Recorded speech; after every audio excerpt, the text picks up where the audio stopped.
E o ambiente já estava um ambiente, desde que eu entrei, não de conflito, mas não tão confortável, né? E dessa vez eu me sinto confortável em compartilhar um pouco mais da minha história com mais profundidade. Tá. E você tá falando do lance da justiça e tá falando que você não se sente justo para criar uma justiça contra alguém. Não contra, assim, até olhar pras coisas e falar assim, putz, eu acho que isso é justo. E você não tem essa capacidade. Eu não tenho essa capacidade. Mas essa é a grande realidade. Porque nós morreremos não sabendo de todas as coisas. É uma ignorância as pessoas baterem no peito e falarem, não, eu sou capaz de... Porque eu tenho muito estudo, eu tenho muito conhecimento da palavra, eu sou formado em teologia, eu tenho a capacidade o suficiente para julgar e condenar o próximo. Essa é uma grande mentira.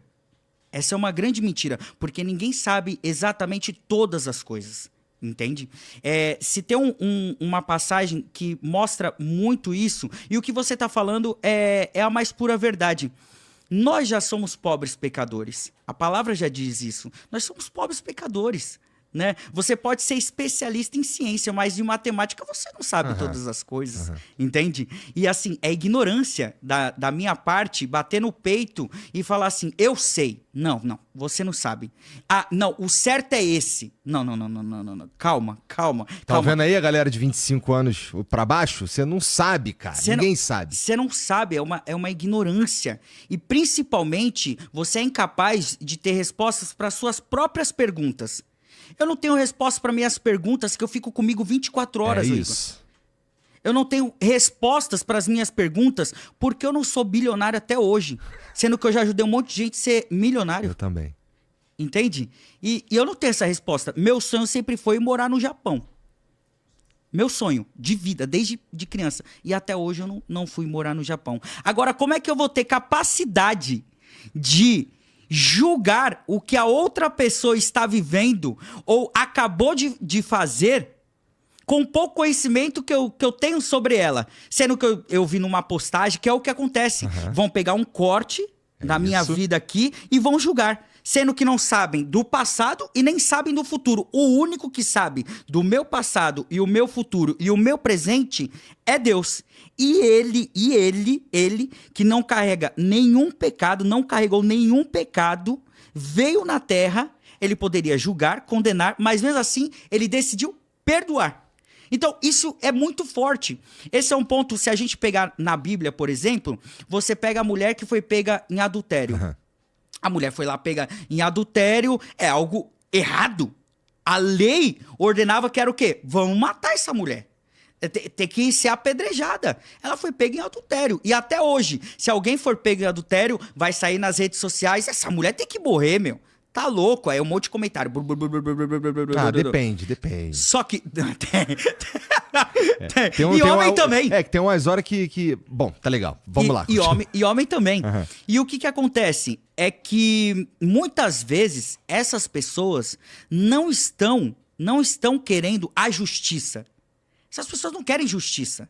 Essas pessoas não querem que a lei seja correta. Elas querem se sentir melhores com o erro do próximo. Entende? E aí elas acabam confundindo muitas coisas. E aí entra o conflito também da religião. Porque a lei diz isso. E a lei de Deus diz isso. E aí eu que estudei a lei dos homens, a lei de Deus, sou capaz de julgar. Só que no momento que ela é pega em adultério, Jesus está ali no controle de tudo. Você lembra da passagem? E aí os caras ficam falando, os fariseus, né, os mestres da lei ficam falando, e aí? Jesus, você não é o dono da lei? Você é o filho do homem lá, o bonzão? Você não é o filho de Deus? E ele dá a única resposta certa ali. Mata ou não mata? Os caras, eles queriam tramar Jesus ali, pegar Jesus numa armadilha. E ali tá Jesus, ele inclina e começa a escrever na terra. Isso é um ponto que eu tenho certeza que vários e vários já sentaram aqui, eles não sabem falar o que Jesus estava escrevendo, né? Só que eu consigo imaginar que ele estava escrevendo. Ô, João, eu sei que você fez, mano. Ô, Maria, ô Joana, ô tal. Nesse momento ele levanta aquele que não tiver pecado, que atire a primeira pedra. O que Jesus está mostrando ali. Todos nós somos pobres pecadores. Todos nós merecemos, estamos diante da misericórdia de Deus. Uhum. Mas isso não tô falando que não pode julgar. Mas você julgar sem um conhecimento profundo da história do próximo, aí é um erro. É a mesma coisa eu virar e falar assim, aquela mulher fica postando foto o tempo inteiro de bolsa de marca, viagem maravilhosa, mas quando encontro com ela, ela só reclama da vida. É uma hipócrita. Mas não, você não sabe o que ela passa na casa dela. A bolsa tá ali. Mas será que ela apanha do marido? Será que ela é traída? Será que ela... Então, a gente vive muito nesse meio. Então, o que nós devemos fazer nesse momento, Igor? E é o que você faz muito bem em todos os podcasts que eu assisto. Antes de você tirar a sua própria conclusão, você para, escuta, raciocina e dá a sua opinião. Mas não que a sua opinião seja o veredito para condenar aquela pessoa, né? E o que Jesus está nos mostrando naquele momento é que ele inclina, ele para, o pau tá atorando, os caras estão querendo resposta dele. Ele simplesmente para e no momento de tranquilidade, eu tenho certeza que ele pede um direcionamento pro pai. E é isso que eu faço hoje, ô Igor. Se você pegar outros podcasts, eu metralhava, se a pessoa vinha falar pra mim, eu falo, você tá errado, você tá condenado, você vai pro inferno. Então, não. Se eu não tenho uma resposta concreta e real, porque muitas vezes a gente se engana pra ter uma resposta. E depois você chega no carro e você fala, meu, será que aquela resposta... Falei merda. Falei merda. Aí você fica morrendo de medo, que vai ter um corte e tal. Não. A melhor coisa que Jesus nos ensina é para e peça um direcionamento para Deus. E nós não teremos todas as respostas. Eu não tenho todas as respostas. Foi o que eu disse, eu não tenho as respostas para minha vida. E até essa pausa para pedir um direcionamento para Deus, até quem vai. Se você é ateu também, para e pede um direcionamento para você, então, porque é sempre melhor uma decisão um pouquinho mais pensada. Exato. Do que algo assim no calor do momento. E você perceber, se você parar e pensar, ali depois na passagem, quando Jesus fala lá, aquele que tiver pecado que atire a primeira pedra, os mais velhos eles saem. E os mais velhos já são maduros. Eles já sabem que todo mundo carrega pecado. Todo mundo é pecador. Se tem algo que eu costumo compartilhar com amigos, eu prego muito em culto de jovens, né? E assim, é engraçado, você entra às vezes numas salas e que tem um pastor de 22, 23 anos. E quando eu começo a ser mais profundo no meu testemunho, coisas que eu não posso nem falar num podcast, você vê um pastor mais novo, ele arregala o olho assim. Mas, Chocado. Ao mesmo tempo, Igor, ele quer mostrar que ele sabe. Ô, meu irmão, mas fique em paz, faz parte isso e tal. Agora, o pastor mais velho, ele não faz isso. O pastor mais velho, ele é mais lento na sua expressão, mas quando você compartilha algo com ele, esse pastor ele já viu tanta coisa, ele já fez tanta coisa, já ouviu tanta coisa, que ao invés dele arregalar o olho, ele fecha os olhos. Faz assim. Vou te contar. Eu, antes de ir pra Orlando, eu fui pro Cláudio Duarte. Tá. Fui lá pro Rio de Janeiro.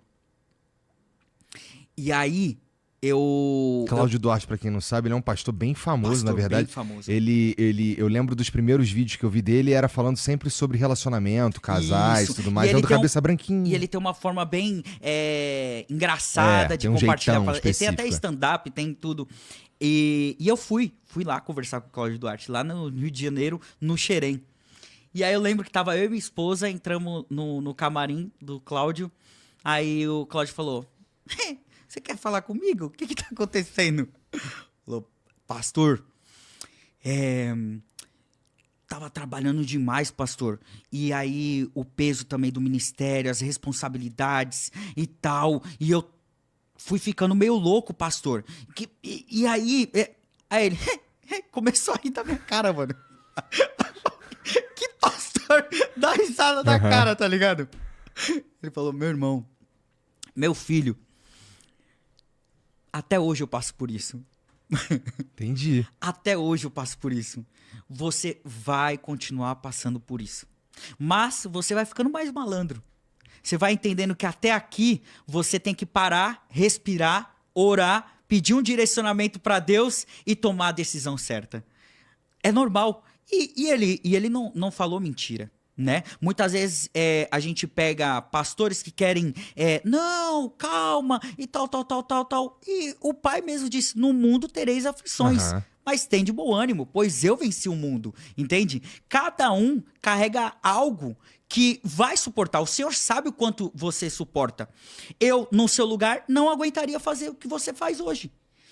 Todos os dias, uma rotina, ouvindo milhões e milhões de histórias. Tem histórias que são interessantes, tem histórias que não. E tal, aquela coisa. Chega uma hora que a cabeça trava. Eu fazia isso no Bom Dia, mano.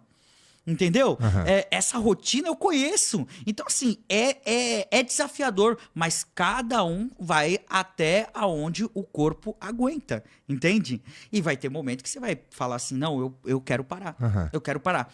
Mas aí vem o que o Senhor está trabalhando na sua vida, que é a fé. Porque e se eu parar? E o que vai acontecer? Bom, não posso parar. Exato. E quem disse que não pode parar? As circunstâncias da vida me dizem que eu não posso parar. É E assim, se a gente estiver falando de uma missão, cara, a menos que eu esteja muito enganado, eu acredito tão fortemente que a minha missão tá aqui nessa mesa. Aí faz sentido.